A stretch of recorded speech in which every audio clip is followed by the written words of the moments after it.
you guys enjoy your whatever that is. All right. Test.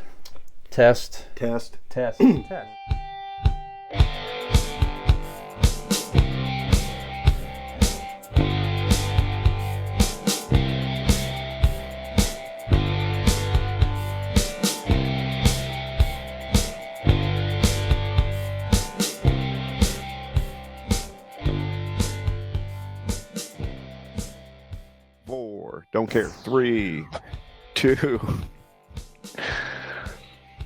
And welcome back to Convincing Idiots. Hi. This is episode 255. I'm Wow. Millennial Nick, alongside Gen X Brian and the Zennial Dean. Boy, we sure did miss you in that break, and I'm sure you probably missed us too. Well, we're back together, best friends. Man's best friend, you and I, the podcast listener, the podcasters. You might say that was a horrible segue, and you'd be right. But what we will talk about this evening, we're going to abandon that and just dive right in. What we will be discussing this evening is our top favorite animated animals. That's right. So this is any type of not live, Dean, not human, and also animal specific characters. So as long as it fits that criteria, you are allowed to say it.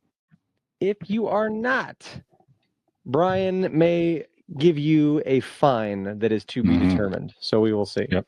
The merit. That's right. So Brian, why don't you lead with example? Why don't you go ahead and give us your first pick here?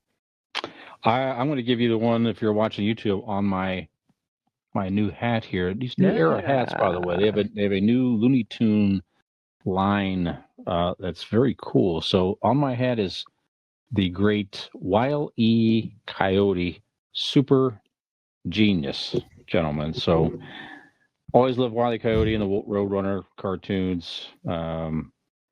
Just great character, a lot of fun. I also like the episode where Wiley talked and was going after Bugs Bunny. That was a funny episode there where he was trying to be schmooze and uses genius techniques to capture Bugs Bunny. But, certainly more popular as, in the chasing of the Roadrunner cartoons. So just great character, a lot of fun. And there's a new movie, actually, coming out next year. People versus the Acme or something like that. Yeah. So it definitely looks interesting. I don't know if it's live action or combined or exactly what it is. My understanding, it's combined. It's been done for like years. They shelved it for a while for some reason, but it was done for a couple years ago, and it's my understanding it's live action with the Wile E. Coyote as a cartoon. Very good. Kind of, Who Framed Roger Rabbit. Sweet. Nice. Well, he makes my list. Very good. That's a good start. All right, I'm gonna go with the father of the year, ladies and gentlemen. I'm going with Bandit from Bluey. Good one. Bluey's dad, Bandit, is a patient man or a patient dog. He is a loving dog. He is a good boy, and that is why Bandit. That is why Bandit is Bandit healer, noted good boy. That's right. Very good. Noted good boy. Very good. Excellent. I like that pick. Love me some Bandit. I'm going to go with the classic here to kick us off on my list. Always my favorite of the classic cartoon characters was Daffy Duck from Looney Tunes. He was just the comic relief. He's always funny in every iteration of Daffy Duck, whether it's just the crazy running around wild man Daffy Duck from the early cartoons to every iteration you see of him. He's always kind of conniving and sneaky and plotting and out for himself and full of himself. And there's just a lot that was very funny to me about Daffy Duck. And like I said, of just those classic cartoon characters, Daffy was always my favorite. He never failed to crack me up. So Daffy Duck, he's a real kook. He's very good. I liked his version of Duck Dodgers as well. Like the cartoon, there's a whole series of that, didn't they? Duck Dodgers in the 21st century, 24th and a half century, or something like that. Yeah, they did one episode like that with Porky Pig as a sidekick. And then they went on and had a mini. It was a series of that for a little while. Yeah, if I remember right. Yeah, nice, excellent. Okay, well, along the same lines, Nick, the king of the Looney Tunes cartoon characters, the great Bugs Bunny. Mm-hmm. Always loved Bugs Bunny. Classic character. Voice is excellent. The genius, Mel Blanc. Just fantastic. So I don't know what else to say about Bugs Bunny. Just hilarious. And he's, you definitely saw that character evolve, but just great stuff. So many great cartoons. Yeah. Nice. The Brooklyn You accent, gotta everything. have Bugs Bunny on a list here. Absolutely. Yeah, absolutely. All right, so I'm gonna go with my childhood idol, right? Because he hates Mondays and he loves lasagna. Mhm. And I was such a fan of Garfield that I don't know how much you can see this, Yeah. but it is I sent away, and it has my name written in the comic strip there. Nice. Had it since I was probably 8 years old. Sent away with some sort of box of cereal, but yeah, Garfield was just I don't know what it was. He just always spoke to me. Maybe it's because how grumpy he was, and I knew that I was ultimately going to grow up to be quite grumpy. I don't know, but I've always had a kinship with Garfield. Yeah. And so Garfield is an enjoyable character because of how dry he is, and Yes. it's funny. He's sarcastic, and he's just very like unimpressed. Garfield really embodies the temperament of a cat in general, he especially does. like a house cat. He's just like he's lazy as shit. He's unimpressed. He prefers not to be fucked with. It's just Garfield really embodies the spirit of a domesticated house cat. I agree. Every other person at a certain time, late 80s, early 90s, had the suction cupped Garfield inside their car window. I probably had one of those. I don't remember, but those things were just on everywhere. Everybody had one of those, it seemed like, for a while. I have the Garfield corded telephone, where the phone comes out of his back and his eyes open. He's like laying down, and his eyes are open when the phone is off the hook, and when you put the phone back down, his eyes close. Yeah, I think it was my mom's or my dad's, one of them, when they were younger, and I have it somewhere. Man, like the shelf stuff I have behind here of like all these different character stuff. I used to have a shelf like that as a kid, just of Garfield stuff. Yeah. Yeah, I was fucking wild about it. I love Garfield. That phone's probably worth some money, Dick, by the way. It probably is, yeah. That's true. Yep. Who's next? Nick? Gen X Brian here from the Convincing Idiots podcast. If you're enjoying our show, tell a friend. And if you're not, well, tell two enemies.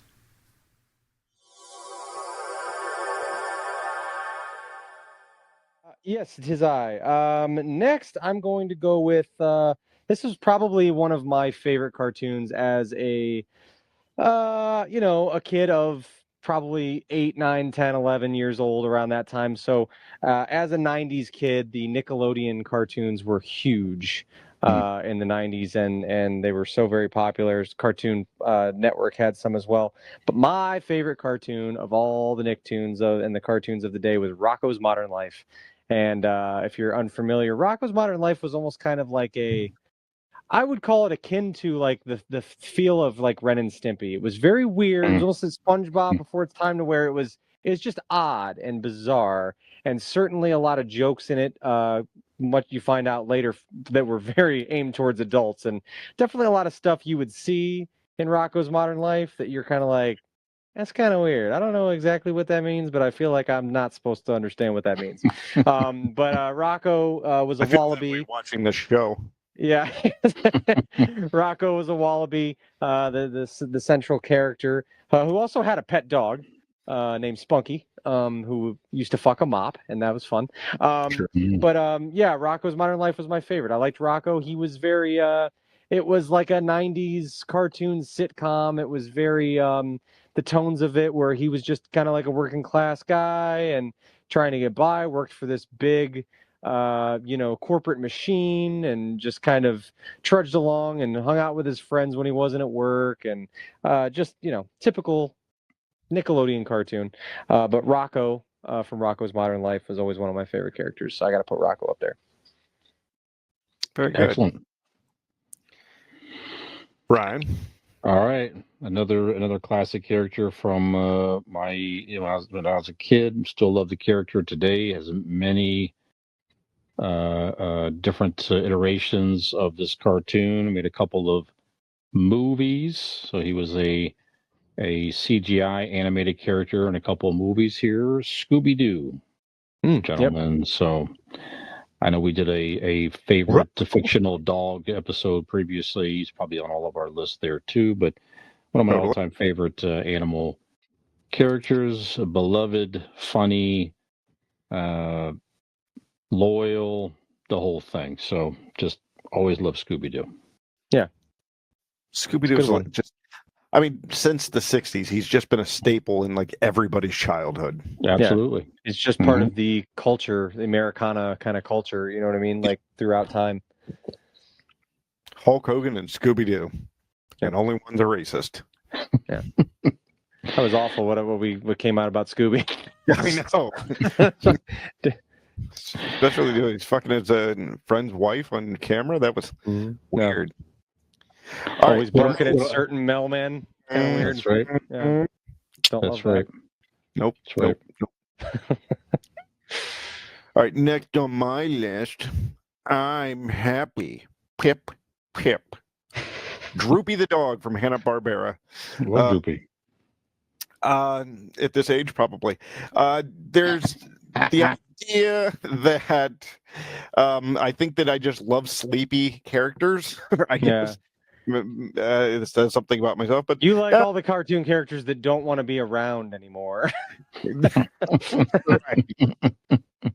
What does that tell us? Droopy the dog was fun. He always got the better of everybody, regardless of how much slower he was and slower moving and slower talking.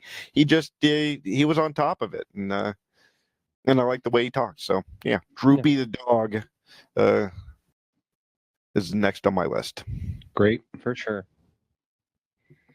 Is it my turn? Yep. All right. Next up, I am going to take it back to my childhood. Baby Nick. Big fan all my life of Winnie the Pooh. He's sitting there watching with his mullet. Yeah. Winnie the Pooh was my favorite. I had a little stuffed Pooh Bear that I carried around all throughout childhood and slept with every night.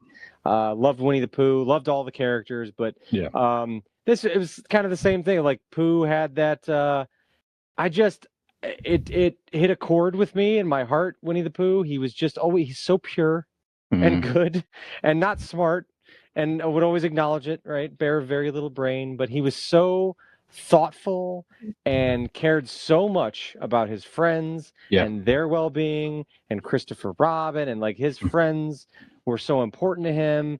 And he would dude, to this day, you want to see me start to cry, throw on the Winnie the Pooh and Christmas too, when they go and they mail a letter to Santa and the wind blows. They go around taking everyone's wish list down for Christmas, and Winnie the Pooh has it, and they're outside in the 100-acre wood, and the list blows out of his hand, and he feels like he is to blame. So he himself is going to walk all alone to the North Pole, wherever that may be. And he just walks into the snow alone and sad and feeling and it's fucking just brutally it's horrible. It's just, it's still, I get a pit. When you leave Pooh out in the cold like that, it's gonna get hard. It'll harden. But it leaves like a pit in my stomach where he's just so sad because he's so pure and wonderful, and that he still blames himself that the wind just blew the list away, and he's going to risk his life to make sure that his friends can get what they want for Christmas. It's just like, I love Winnie the Pooh. I love the character. He's wonderful. And Winnie the Pooh will always be one of my very, very favorites. I mean, how do you not idolize Pooh? You're walking around with your dick out looking for honey all day? You know, right? Yeah. That's alive. Wearing a little belly sweater, which Yeah, I'm pretty sure he's the only one in the history of anything that's ever made that work. he's got away with it. Yes, Sunday nights, Nick. They used to have this Sunday night Disney show, like Wonderful World of Disney Sunday Yeah. evenings Mm-hmm. when I was a kid. So they would often have Winnie the Pooh shorts on there. They'd show an episode of Winnie. Always enjoyed Winnie the Pooh as well. Definitely a big part of my childhood as well. Yeah, so very, very good stuff. The Oh, Disney books. I used to get the Disney books. They had a book club or whatever it was. The Golden Books. Yeah. Golden Books. They would mail you a book every month or something like that. Yep. Many of those were Winnie the Pooh stories and everything. Things, Yep. I did a very, diorama very good. in elementary school. This memory is coming back to me. And Robin had a Winnie the Pooh stuffed animal, and I took like a box and I recreated that scene where he gets stuck in the hole. Mm-hmm. No, yeah. And I recreated that as some sort of diorama thing for. That's a good idea. class. That's cool. Yeah. They turn his butt into like a moose head or whatever. Yeah, like yeah, rabbit, like dresses it up like a moose head. You know that tiger just fucked his ass. When nobody was looking. All right, Brian. Oh, I'm next on it. Okay. Well, another Looney Tunes character, guys. I mean, a recurring theme for me. Foghorn Leghorn. So, Very nice. just, again, another funny character. I love the accent, the Southern accent. Again, Mel Blanc, genius. I love all his sayings. He was like a W.C. Fields type character. Yeah, the old actor, whatever. But just his sayings. Yeah, just so good. So good. That boy is about as sharp as a bowling ball. Sharp. I say that boy is as sharp as a bowling ball. I tell you. Oh, look at him. He's as sharp as a fucking bowling. We're cursing. Look at these fucking kids over here. Look at that fucking piece of shit. Sharp as a bowling ball. Yeah, that boy ain't skibbity.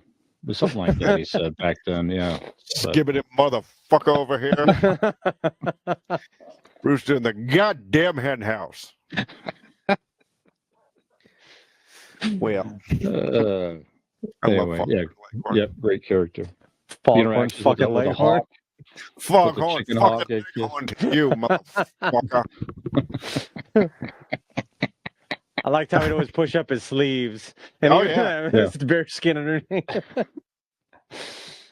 Fortunately, I keep my feathers numbered for such an emergency. I'm gonna have to do this myself. These skibbity-looking motherfuckers can't get to it. All right, so my next one, we're gonna go back in the day. I had the stuffed animal of the Pink Panther. I love the Pink Panther.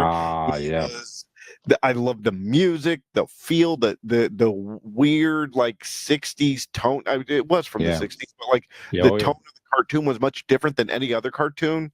It had that almost a Austin Powers. Does that make sense? Yeah.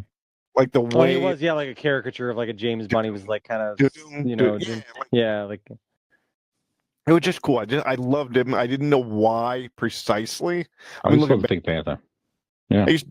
Looking back at it now, probably because he was just as a cartoon character, he was just cool. Mm-hmm. So, never said a word. Nope, didn't need to. Yep. Silent but deadly. Yep. I recall as a kid the Kenmore Carnival as a kid. One of the prized possessions was to try to win a stuffed Pink Panther. Those were so coveted. Used to have small ones and a giant one. Of course, the giant one was, at that time, I was probably about my height as a kid. Right. Never won one, but damn it, every time I saw one of those things, I would try to play those damn ring game, whatever the hell it was, to try to win one of those damn stuffed pink. Never got it. Just couldn't never do it, got it. No. Yeah. But that was a good show. They had Pink Panther, then they had the Ant and the Aardvark Dean, and then they had the Inspector, which I think later developed into Inspector Clouseau in the Pink Panther movies, played by the great Peter sellers, of course. But yeah, great stuff. Very good. Mhm. Nicola. For my next pick, I'm going to go with a much more recent character. They are from the Pixar universe, and I'm going to go with Doug from Up. He is the golden retriever from Up, and I love Doug. Doug is the dog with the speaking device on him. He's got that device where you can hear his thoughts, his dog thoughts, and he speaks as a dog, or we would imagine a dog would think. Easily distracted, will abandon anything to chase a ball.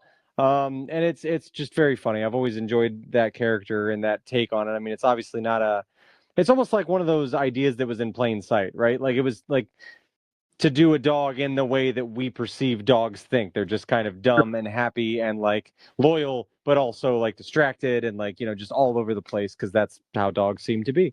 So I've always liked the character of Doug, and I think I would put him on my list. I like that.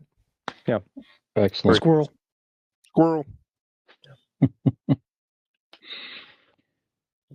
Am I up Right. again?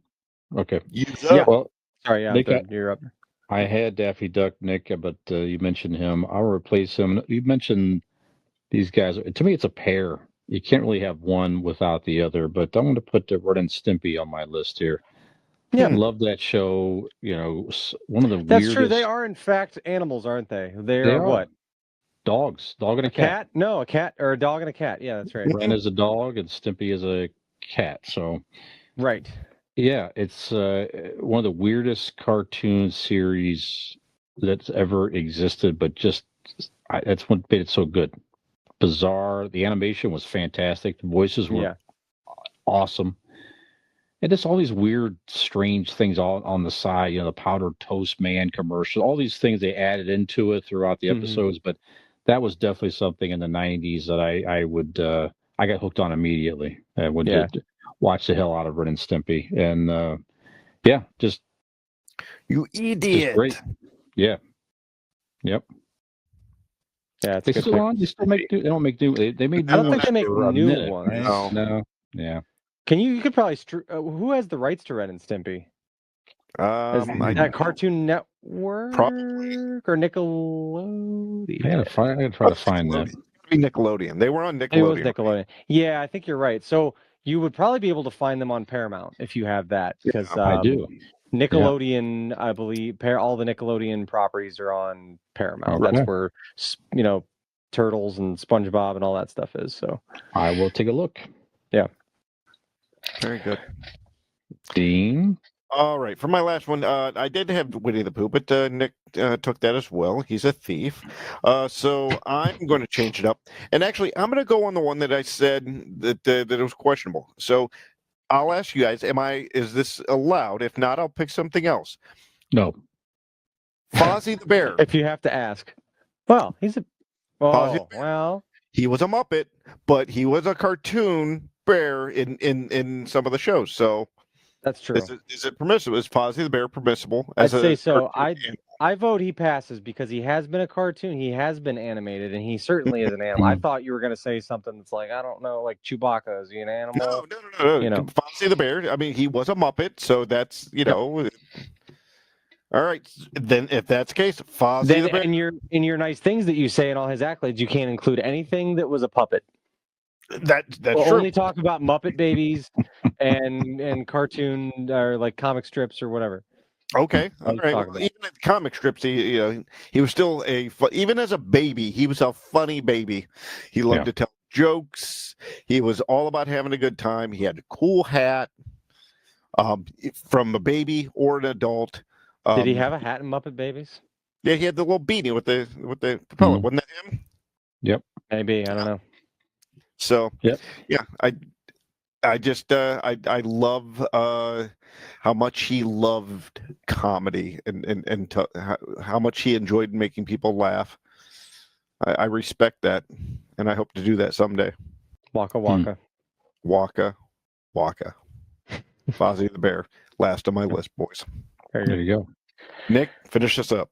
Well, I this one was not maybe always necessarily my favorite per se, but I had to put him on the list because there is absolutely no cartoon animal on my list that I respect more than this one. If I could be any of these animated animals, if you will, I would choose to live in the drawn fur or skin have you of this character. Hats off to Roger Rabbit because he got to fuck Jessica Rabbit, and Yeah. I just think that is he has my respect. If I could live a day in Roger Rabbit's life, that would be all right by me. Roger Rabbit was a fun character. Smell He his was little Lucky Rabbit's foot. yeah. Where that foot been, player? Come on, let me get a whiff of that. But yeah, he was a good character though. I liked it. He was very of that time, that over the top, crazy. He was made to kind of mimic that of like the Looney Tunes, characters and all that craziness. But I did like Roger Rabbit. But yeah, dude, Roger Rabbit got to bang Jessica Rabbit, so like he's on my list. Absolutely, no questions asked. Couldn't handle his alcohol.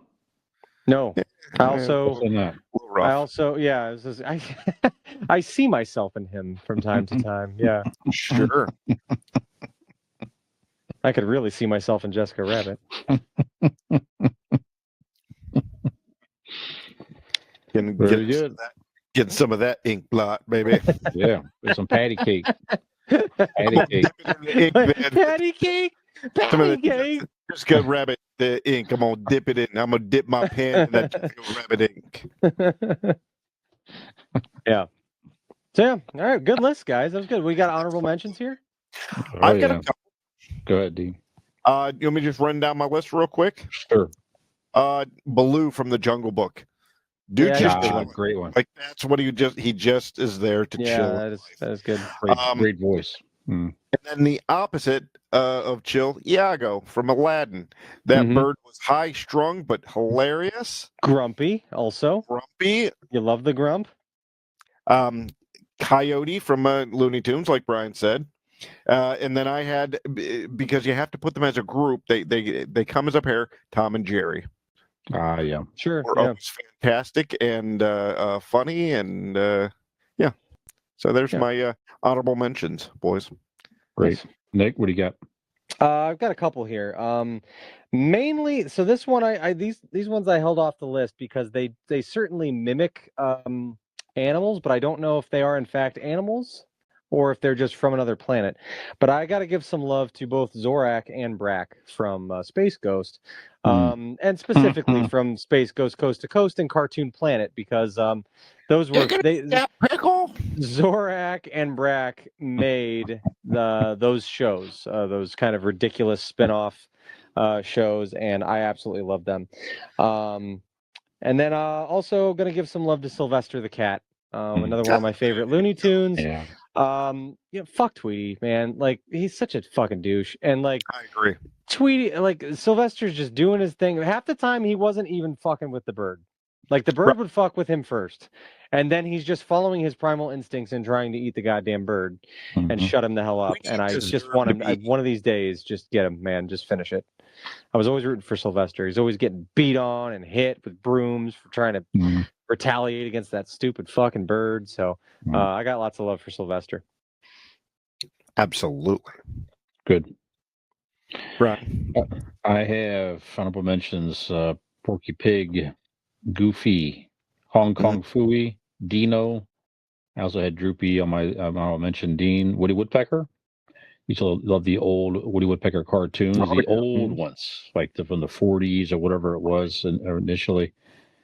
Yogi Bear, another childhood favorite cartoon character. Had a lot of cartoons back in the day. Donald Duck, Mickey Mouse, of course.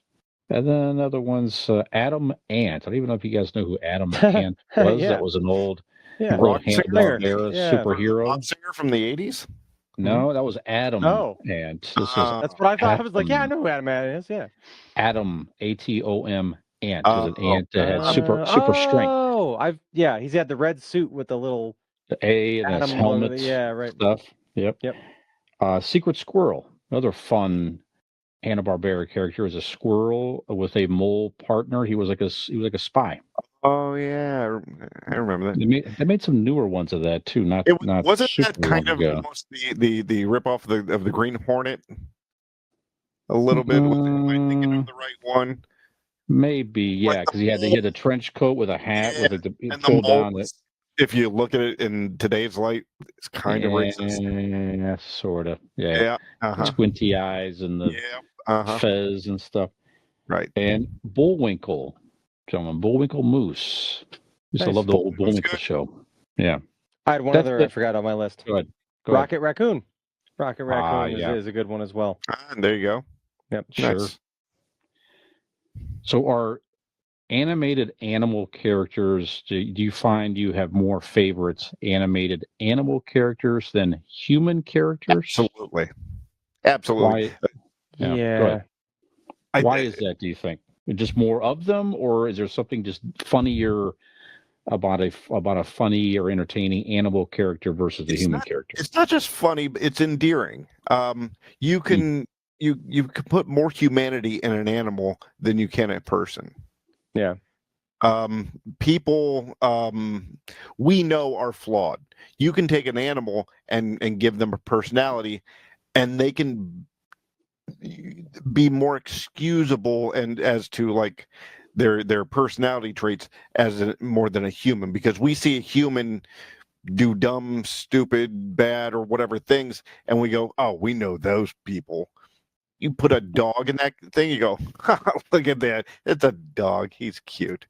I think it's something we don't want to hold a mirror up to ourselves, so we would rather see animals be human. That's just my Yeah. Good. Yeah, I think it's fun. It's just it's amusing to see an animal do things, that act is outside of their typical characteristics. It's just fun. It's fun to see an animal behave in those ways, or assign feelings or thoughts to them that we're not typically used to knowing them to have. So yeah, it's definitely fun, and they're adorable. Like at the end of the day, That's they're true. all adorable. So that goes a long way. Yeah, I like how they could take many of those. You take the nuances of the care of the animal and work it into funny ways into the character itself. Like Bugs Bunny. Dean, one of the best things about Bugs Bunny was all the fun ways that he would eat carrots. Oh yeah, absolutely. Yeah, he'd be standing there talking. Yeah, or he'd open like a cigarette case. Right, and tap it. Flip it open. And it was a carrot. It was a carrot inside there, and he would like tap it, like you said, and eat it and all that stuff. And just all these things. It's just, and you imagine if a rabbit was human-like, it's it's not unreasonable to think it's carrying around something like that. It's good stuff. Yeah. I don't know. Yeah, good stuff. Yeah, good thoughts. All right, well, gentlemen, we have done it again. Yeah. That's all, folks. Yeah. Halfway to 500, episode 510. Wow, look at that. 510's the big one, boys. That's the big That's kahuna. right. That's right. So that would hit around a decade mark for us then. Who'd have thought? Episode 510 would be around pretty close to about 10 years of doing the podcast. So there we go. And by then we hope to make $100. That's right. That would be good. That would be good. Podcast earnings. That's Yeah. right. Yep. That's Just enough for Brian to have $50 and Dean and I to have 25. And I like the sound of that. I like those odds. Yep. I don't hate this plan. All right, gentlemen. Well, until that day, in the meantime, why not pass your time by going and supporting this podcast and helping us get to episode 510. Support this podcast. Go find us on all our social media accounts. Go to Google, type in Convincing Idiots Linktree. Follow those links to all of our social media accounts. Be sure to tell all your friends. Make sure you're subscribed to this podcast. Feel free to email us on there if you would like to hear us talk about any specific subject, or perhaps in one of our past episodes that you've listened to, you thought we missed some things. We'd like to hear about it, and we'd love to mention it on the show. So we invite constructive criticism, as long as it's not from one of our other podcast hosts here. So do all that. You can also find all that information and so much more on our website, which is convincingidiots.wordpress.com. So for this fantastical, animal-rific episode of Convincing Idiots. I am Millennial Nick. I'm the Zennial Dean. Skibbity Gen X Brian. Have we convinced you to join us for another episode so we can teach our old friend Gen X Brian some new words? Skibity. Dronktal. Skybity? Dronktal's happening. We're making Dronktal happen. Scoberty? Scoville. I'm an Is she idiot. Scoville? That's a I scale. think so.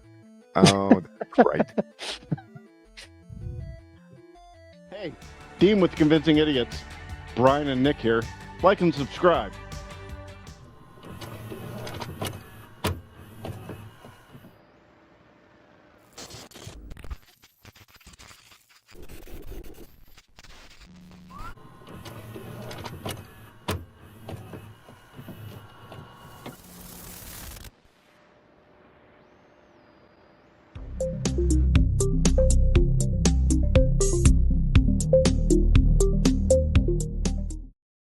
Ham grape.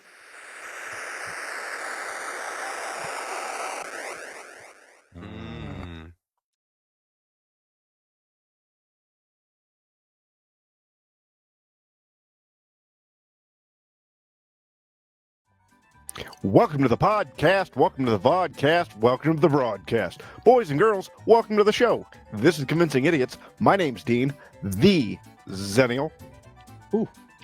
I'm lower energy Gen X Brian. And I'm medium energy, Millennial Nick. You can always count on me, always even keel, and you can always count on us, the three of us, Convincing Idiots. That's right. We are here. We are three friends from three different generations representing... That's basically what it is. Can we start that over? I don't love the way... We're close enough in the beginning. It's been a long time since we've had to start the fucking beginning over. Have we ever? It happened in the beginning. Maybe when I was drunk before the show, but Okay. yeah. We can redo it. That's okay. I got fumbled up on me words there. Let's try that again. On me words. Oh, wait.